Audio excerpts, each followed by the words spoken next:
लोग यह समझते थे कि कंपनी के चार्टर की पुनरावृत्ति एक प्रकार से भारत को 20 वर्ष के लिए ठेके पर दे देना ही था।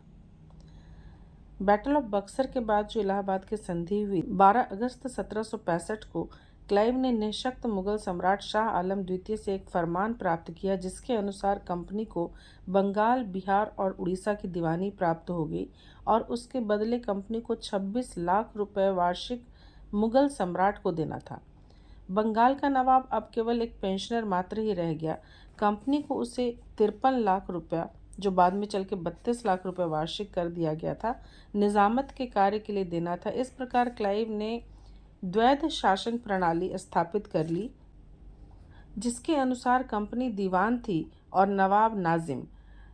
परंतु चूंकि नवाब की आर्थिक तथा सैनिक स्वतंत्रता समाप्त हो चुकी थी, अतः वह केवल नाम मात्र ही नवाब रह पाया था।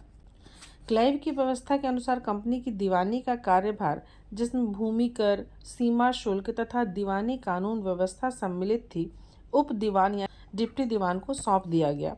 तो बंगाल के लिए जो डिप्टी दीवान तय किया गया वो रजा खां था और बिहार के लिए राजा सिताब राय था। अब उप दीवानों ने अपने अपने प्रदेश का प्रशासन नाम मात्र तो मुगल सम्राट तथा बंगाल के नवाब की ओर से करना था, परंतु वास्तव में प्रशासन केवल अंग्रेजी कंपनी के हितों के लिए ही किया जाता था। इसके फलस्वरूप अधिक से अधिक भूमि कर प्राप्त किया गया और भारतीय व्यापारियों को कम से कम मूल्य दिया गया। संभवतः ऐसी लूट भारत में पहले कभी नहीं मची थी। इस समस्त प्रदेश की आय लगभग 40 लाख पाउंड आंकी गई थी और इसमें यह आशा की गई थी कि कंपनी को बहुत सा धन प्राप्त होगा। उस समय ब्रिटिश संसद में यह सुझाव भी आया था कि भारतीय प्रदेश का प्रशासन अंग्रेजी सरकार को ले लेना चाहिए, परंतु अंत में यह निश्चय हुआ कि कंपनी 4 लाख पाउंड वार्षिक अंग्रेजी सरकार को दे दे और उसे भी अपनी भारत की लूट में सम्मिलित कर ले। कंपनी ने अपने भागीदारों का लाभांश 6.5% से बढ़ाकर 12.5% कर दिया, परंतु कंपनी को आशातीत लाभ नहीं हुआ। उन दिनों कंपनी के सेवकों को निजी व्यापार करने की अनुमति नहीं थी, क्योंकि इनिशियली उन लोगों ने ये सोचा था कि ठीक है, इससे कंपनी को बहुत फ़ायदा होगा, क्योंकि लगभग 40 लाख पाउंड आंकी गई थी कि इतना फ़ायदा होगा। लेकिन इतना हो नहीं पाया एक्चुअली, क्योंकि उन दिनों कंपनी के सेवकों को निजी व्यापार करने की अनुमति थी और उन्होंने इसका अत्यधिक अनुचित लाभ उठाया। वे लोग करोड़ों रुपए लेकर इंग्लैंड वापस लौटते थे। लेकिन एक तरफ आप देखिए कि खर्च क्या क्या था उस समय में ईस्ट इंडिया कंपनी के सामने। जब ईस्ट इंडिया कंपनी को बिहार, बंगाल और उड़ीसा की दीवानी मिली थी 1765 में, 12 अगस्त 1765 को, तो उसे 3 तरफ पैसे देने थे। एक तरफ तो उसे अंग्रेजी सरकार को 4 लाख पाउंड वार्षिक तय किया गया कि 4 लाख पाउंड अंग्रेजी सरकार को देगी कंपनी।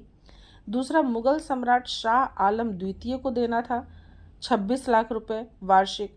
और तीसरा, बंगाल के नवाब, उस समय में मीर जाफ़र था, बाद में नजमुद्दौला हुआ था, तो पहले मीर जाफ़र को इनिशियली 53 लाख रुपए और बाद में 32 लाख रुपए किया गया। तो जो मीर जाफ़र का बेटा नजमुद्दौला था, उसे शुरू में 53 लाख रुपए मिल रहे थे, बाद में 32 लाख किया गया, लेकिन उससे भी बाद में वॉरेन हेस्टिंग्स ने उसे 16 लाख रुपए दिया।